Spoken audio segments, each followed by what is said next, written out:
Hey friends, in today's video we're going to have a little showdown between two of my favorite instruments, the classical guitar and the Baroque lute. We're going to hear the same piece by Bach played on each, and in the comments I'd love you to tell me what you thought. Which one did you prefer and why? Now of course the Baroque lute is the right instrument for the time, since it existed during Bach's lifetime, which was 1685 to 1750, and the classical guitar didn't come around till around 1800. And so the piece we're going to hear is an Adagio that's originally written for violin. Let's first hear it on the lute, the instrument which existed at the right time, and then we'll hear on guitar and talk about it.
So let me know in the comments, how do they sound different to you and which do you prefer?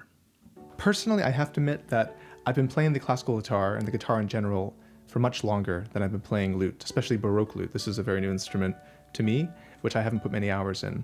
And the classical guitar has an ease to it, so I found it much easier to play the classical guitar, but also the sound is simpler.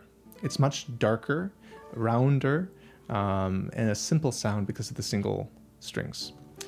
For me, the Baroque lute has a much more complex and sophisticated sound. It's definitely brighter, right? More silvery, perhaps. And each string being doubled literally means there are more notes being played.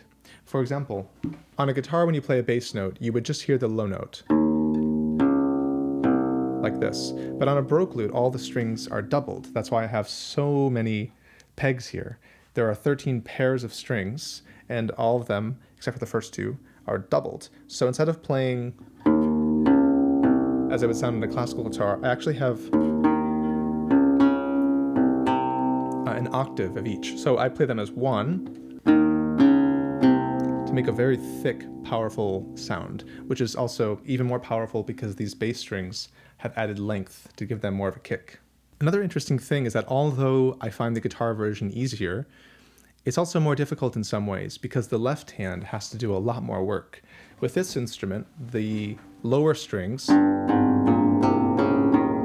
tuned like a scale, an open scale, so my thumb just jumps around to play those bass notes, which means my left hand doesn't have to stop each bass note, and then my other fingers are finding pitches. This is much harder. You need spider fingers to play. But if you watch the two performances, you'll notice that my left hand looked much simpler in the lute version and was doing much more complex things in the guitar version. So that is a huge difference. I also just love the sound of the double strings. You know, if I plucked only one string, just like on the guitar, it's a very simple sound. But if I pluck both strings as intended, do you hear? I'm actually hearing two singers. That's what it sounds like to me. Two singers, like in a choir, where they're never exactly in tune, which gives a cool choral effect.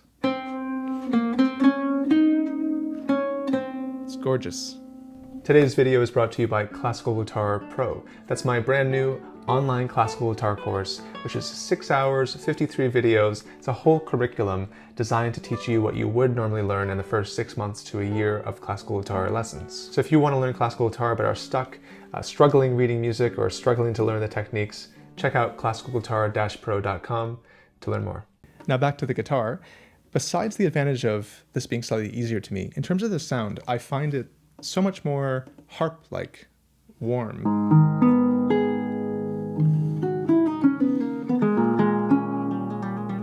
It's more piano-like.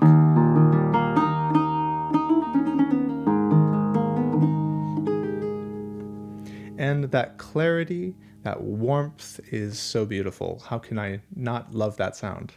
You might have noticed that these two versions are at a different pitch. That's because it's easier on guitar to play this piece in A minor at 4/15, which means tuned down a half step, Bach's pitch. And on the lute, I'm playing in G minor, which is the original key for violin, but I'm actually playing at 392, which is a whole step lower than modern pitch. So the lute version sounds quite a bit lower, and the guitar version sounds a bit higher. Now on both instruments, I'm playing with some nails right now, something I don't always do. Sometimes I play with no nails, but I am playing with nails. And by the way, there's a myth out there that you can't play the lute with nails. Well, I just did, and we have a lot of historical examples of people in the Baroque period playing with nails, so please don't spread that myth anymore. All right, thank you so much for watching. I hope you enjoyed the comparison. Please do subscribe if you haven't already, and also, please let me know in the comments your thoughts on the differences and your preference. All right, thanks for watching. Take care.